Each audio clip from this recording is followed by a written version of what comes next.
Hello dear friends, ഇത് 1.5 kilo mutton ഉണ്ട്.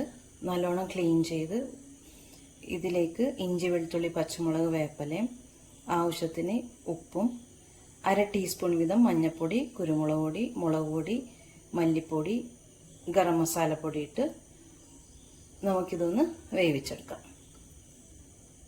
എണ്ണ ഒഴിക്കാം.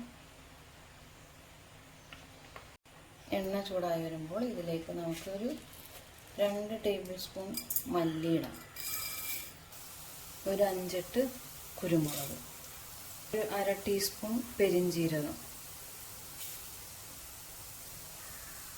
1/4 ടീസ്പൂൺ നല്ല ജീരകം, ഒരു 5-6 ഏലക്ക പൊളിച്ചതിട്ട് കൊടുക്കാം. ഞാൻ തൊലി ഇടണില്ല. കറയാമ്പും ഒരു 5-6 കറയാമ്പും, പട്ട ഒരു 2 വലിയ കഷ്ണം, 5-8 ഉണക്കമുളക്, ഇത് എരിവെള്ള മുളകാണ്. ഇതിലേക്ക് അടുത്തത് ഒരു 5-6 കാഷ്യൂ നട്ട്സ്. അത് നിങ്ങളുടെ ഇഷ്ടത്തിന് വേണമെങ്കിൽ ഇത് സ്കിപ്പ് ചെയ്യാം.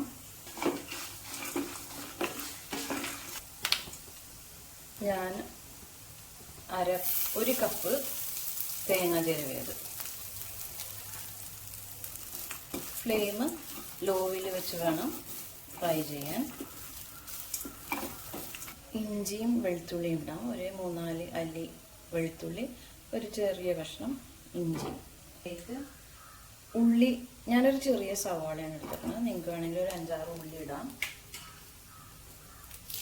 വേപ്പില 2 തണ്ട് ഇട്ടിട്ടുണ്ട്. ഇത് നല്ലോണം ഒന്നും കൂടി ഒന്ന് ഫ്രൈ ചെയ്യണം. ഇത് ഫ്ലെയിം ഓഫാക്കിയതിന് ശേഷം മാത്രം ഇട്ടാൽ വീഡിയോ എൻഡ് വരെ കാണണം.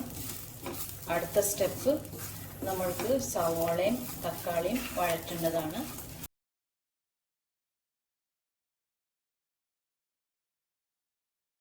മസാല പൊടികൾ ഇടുമ്പോൾ നമുക്ക് എണ്ണ ഇട്ടാൽ മതി. സോഫ്റ്റായി തുടങ്ങിയിട്ടുണ്ട്. സ്പൂൺ നെയ്യ് ഇട്ട് കൊടുക്കാം. നെയ്യ് ഓപ്ഷനിലാണ്.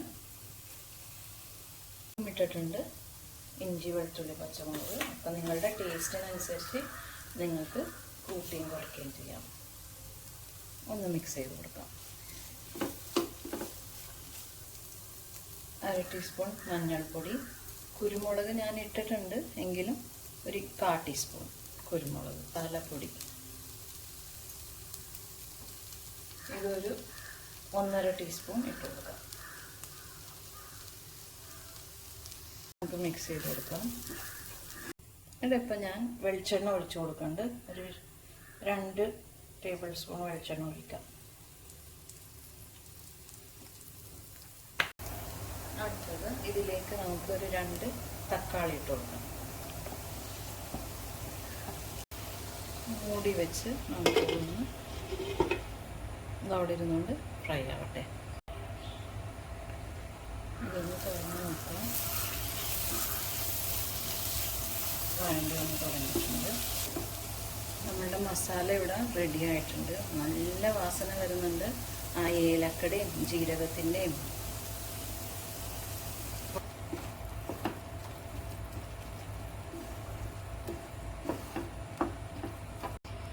അരപ്പിൻ്റെ പച്ചമണം മാറുന്നത് വരെ ഇതൊന്ന് വഴറ്റി കൊടുക്കണം. ഇതിലേക്ക് നേരത്തെ വേവിച്ച് വെച്ച ആട്ടിറച്ചിട്ട് കൊടുക്കാം. നമുക്ക് ലോ ഫ്ലെയിമിൽ നമ്മളുടെ കറി റെഡി ആയിട്ടുണ്ടാകുന്ന നോക്കാം. കറി നല്ലോണം വെന്തിട്ടുണ്ട്. അപ്പം ഇതേപോലെ എല്ലാവരും ഒന്ന് ട്രൈ ചെയ്ത് നോക്കണം. എല്ലാവരും ട്രൈ ചെയ്ത് നോക്കൂലേ? Thank you. സൂപ്പർ. ഇച്ചിരി ഉപ്പ് കുറവുണ്ട്, അത് ഞാനിപ്പോൾ ഇടുന്നതാണ്. അപ്പം ഇതെല്ലാവരും ഒന്ന് ചെയ്ത് നോക്കണം. മിക്ക ആൾക്കാർക്കും ആട്ടിറച്ചി കഴിക്കാൻ കുറച്ച് മടിയായിരിക്കും. അതിൻ്റെ ഒരു പ്രത്യേക ഒരു സ്മെല്ലാണല്ലോ. അപ്പോൾ ഇതേപോലെ ഈ മസാല ഇതേപോലെ തന്നെ ഒന്ന് ട്രൈ ചെയ്ത് നോക്കിയേ. Thank you.